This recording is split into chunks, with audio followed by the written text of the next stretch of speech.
आज की recipe simple है बट बहुत ज़्यादा अच्छी है। मतलब हम कभी बाहर घूमने जाते हैं स्ट्रीट स्टाइल कुछ खाने के लिए, तो अक्सर ऐसा ही कुछ ऑर्डर करते हैं, राज कचौरी, दही भल्ला या पानी पूरी। तो ये इतना अच्छा होता है, चटपटा होता है, मीठी दही होती है, चटनी होती है, सारा फ्लेवर एक ही बोल में आपको मिल जाता है। तो आप इसे घर पे ही बना सकते हो। तो बनाना स्टार्ट करते हैं और पहले आटा लगा लेते हैं। जो राज कचौरी होती है उसका आटा लगा। तो यहाँ पे मैंने मैदा ले लिया है और सूजी। तो जो भी आप मेज़रिंग कटोरी ले रहे हो या कप ले रहे हो, तो एक कटोरी आप मैदा ले रहे हो तो उसका जस्ट हाफ़ हाफ़ सूजी ले लो। सूजी यहाँ पे मैंने थोड़ा मोटा वाला सूजी है वो लिया हुआ है। तो मैदा और सूजी को और मतलब थोड़ा उसमें 2 पिंच आपको हल्दी भी डाल देनी है। वैसे कुछ लोग इसको इस तरह से भी बनाते हैं कि हल्दी जो पानी से हम डो लगाएंगे उसी पानी में आप हल्दी घोल दो, बट मैं इस तरह से बनाती हूँ। तो इसमें हल्दी डाल दिया और धीरे धीरे पानी डालकर इसका बहुत अच्छा सा सॉफ्ट डो लगाना है। बहुत ज़्यादा डो आपका टाइट नहीं होना चाहिए, सॉफ्ट होना चाहिए। तो इस तरह से गूँथ के ना इसको रख लेंगे। इसमें कुछ भी सोडा वगैरह नहीं डाला है। आप अगर चाहते हो तो 1-2 पिंच नमक डाल सकते हो, बट मैंने नमक नहीं डाला हुआ है क्योंकि बाकी चीज़ें जो हम डलेंगी इसके अंदर फिलिंग होगी उसमें नमक होता है, तो मैंने इसमें नमक नहीं डाला हुआ है। इसका बहुत अच्छे से आप गूँथ के आप इसका डो बना लो और इसको रेस्ट करने के लिए रख देना है 10 से 15 मिनट। तो इसको मैंने ढक के कटोरी से एक साइड में रख दिया। और अब तैयार करेंगे हम जो इसके अंदर फिलिंग होगी। जब राज कचौरी बनाते हैं ना, तो उस जो पूरियाँ बिलती हैं उसके अंदर एक बेसन का मसाला डलता है, तो उसको प्रिपेयर कर लेते हैं। तो यहाँ पे मैंने बेसन ले लिया है 1.5 चम्मच।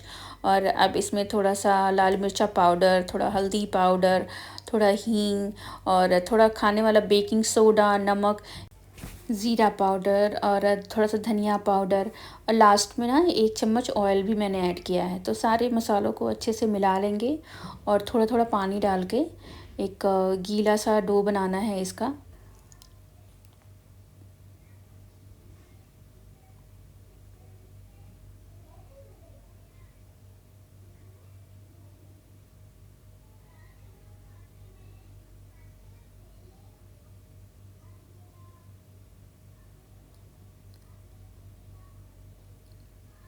तो ये ना ये जो पोर्शन लिया है मैंने, ये बहुत थोड़ा सा होता है। अगर आपको हाथ से करना है तो हाथ से मिला लो, नहीं तो स्पून की हेल्प से भी हो जाता है, जल्दी कर लो आप। तो इस तरह से थोड़ा थोड़ा ही पानी डालना, नहीं तो पोर्शन काफ़ी कम है ना, तो पानी से वो गीला हो जाएगा। तो इस तरह से थोड़ा थोड़ा पानी डाल के और इसका एक सॉफ्ट सा डो बना लेंगे। इसके बॉल भी बनाएंगे छोटे छोटे। तो थोड़ा बेसन चिपचिपा होता है, अगर बहुत चिपचिपा लग रहा है आप थोड़ा सा ऑयल और मिला सकते हो। तो इस तरह से इसके बहुत छोटे छोटे बॉल बना लेने हैं, क्योंकि जो राज कचौरी की पूड़ियाँ मैं बेलूँगी ना, तो उसके अंदर इसकी फिलिंग करते हैं। तो इस तरह से मैंने छोटे छोटे बॉल बना लिए। ये बहुत चिपक रहा था हाथ में।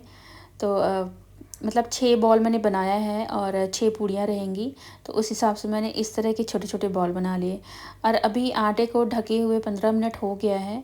तो अब इसको भी मैं दिखा देती हूँ। अच्छे से सॉफ्ट हो गया है ये। मतलब थोड़ा आप रख देते हो ना तो वो सॉफ्ट हो ही जाता है। अब इसके पेड़े काट लेंगे। तो मैं आपको एक बार आटा दिखाती हूँ कि ज़्यादा टाइट तो नहीं है, बट बहुत ही अच्छा सा हो गया है थोड़ी देर रखने के बाद। तो इस तरह से मतलब आप एक रोल बना लो और चाकू की हेल्प से इक्वल पोर्शन करके इसको कट कर लो, क्योंकि हाथ से तोड़ने में होता है कि कभी कुछ कम या ज़्यादा हो जाए, बट आप चाकू की हेल्प से ये कर सकते हो। तो इस तरह से मैंने 6 जो बॉल्स बनाए थे बेसन वाले, तो 6 पूरी के लिए यहाँ पे पेड़े कट कर लूँगी चाकू की हेल्प से। और आप देखो, मतलब बहुत पतली पूड़ी नहीं बनानी है जैसे हम खाने के लिए आटे वाली बनाते हैं, थोड़ी सी मोटी होनी चाहिए। तो इसीलिए पेड़े भी थोड़े ज़्यादा ज़्यादा ही लिए हैं। तो सबको अच्छे से इवनली मैंने गोल गोल कर लिया है। और अब इसमें थोड़ा डस्टिंग करके आटे का फिर इसकी पूड़ियाँ सेकेंगे। और मैंने सारी पूड़ियाँ बना के एक प्लेट में रख ली थी। उसके बाद आराम से सेकना है। कोई ऐसा नहीं है कि आप एक बना के एक डाल रहे हो, उसको बना के आराम से रेस्ट मोड पे रख दो, फिर एक एक करके आप अच्छे से सेको। तो इस तरह से थोड़ा थोड़ा आटा डाल के ना मैंने डस्टिंग कर ली है। आप चाहो तो इसके ऊपर थोड़ा ऑयल लगा के भी बेल सकते हो। कोई उसमें मतलब कोई ऐसा फ़र्क नहीं आता है, सब एक जैसा ही होता है।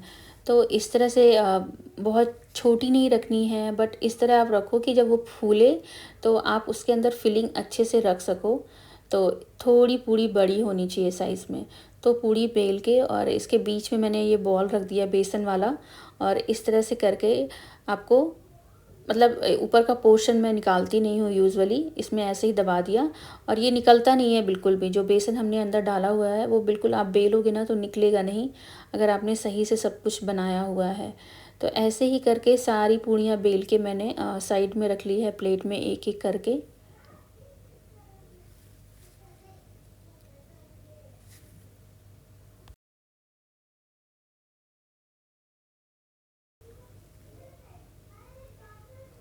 और अब सारी पूड़ियों में ना फिलिंग डाल के तैयार कर लिया है। अब एक एक करके मैं बेल के दिखाती हूँ।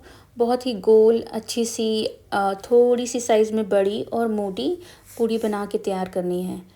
तो आप देखो बेलने के बाद ना ये बिल्कुल कहीं से फटता नहीं है, जो फिलिंग है वो बिल्कुल नहीं निकलती है, बहुत अच्छी सी पूड़ी बनती है ये। तो इस तरह से सब बेल बेल के अच्छे से रख लेना है। आप जब भी पूड़ी बेलो बहुत हल्के हाथ से करो, ताकि वो चिपके ना ज़्यादा और फटे ना। तो इस चीज़ का ध्यान रखना, हल्के ही हाथ से सारी पूड़ियाँ बना बना के रख लेनी है।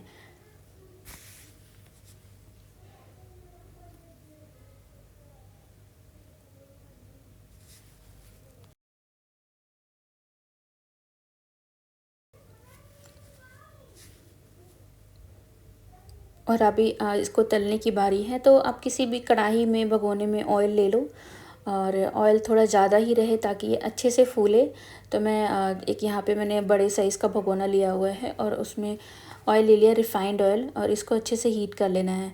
मतलब तेल हीट हो बट इतना भी नहीं हो कि पूड़ियाँ अंदर जाते ही जल्दी से कलर चेंज हो जाए, नहीं तो ना अंदर जो बेसन की फिलिंग है वो कच्ची रह जाएगी।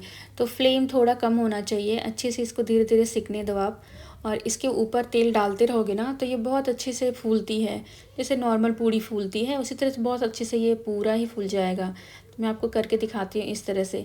कोई जल्दी नहीं करनी है कि इसको जल्दी से पलट देना है, एक साइड में इसको अच्छे से सिकने देना है, उसके बाद ही आप इसको पलटो। तो इसी तरह से धीमी आंच पे धीरे धीरे करके इसको ऊपर नीचे करके पलट के अच्छे से सेक लेना है। बहुत ही कुरकुरा सा करना है, मतलब कलर तो चेंज होता ही है, थोड़ा सा डार्क दिखने लगे, अच्छे से सिक जाए। तो आप देखो कितनी अच्छे से फूल गई है, कहीं से फटती नहीं है बिल्कुल भी। तो यहाँ पे जो मैंने भगोना लिया हुआ है ना, तो इसमें 2 पूड़ी नहीं डाल सकते, तो मैं एक एक करके आराम से सेक रही हूँ। अगर आप कढ़ाई में निकाल रहे हो और उसका सरफेस है अच्छे से, तो आप एक साथ 2 से 3 पूड़ियाँ अच्छे से डाल के, ये राज कचौरी वाली पूड़ियाँ अच्छे से निकाल सकते हो उसको। तो मैं एक ही डाल के आराम से मीडियम फ्लेम पे उसको दोनों तरफ से अच्छे से सेक लिया है।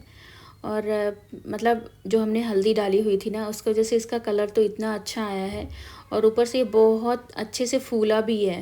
मतलब आप देख रहे हो, दोनों साइड अच्छे से सेक लिया और ये खूब अच्छे से फूला हुआ है।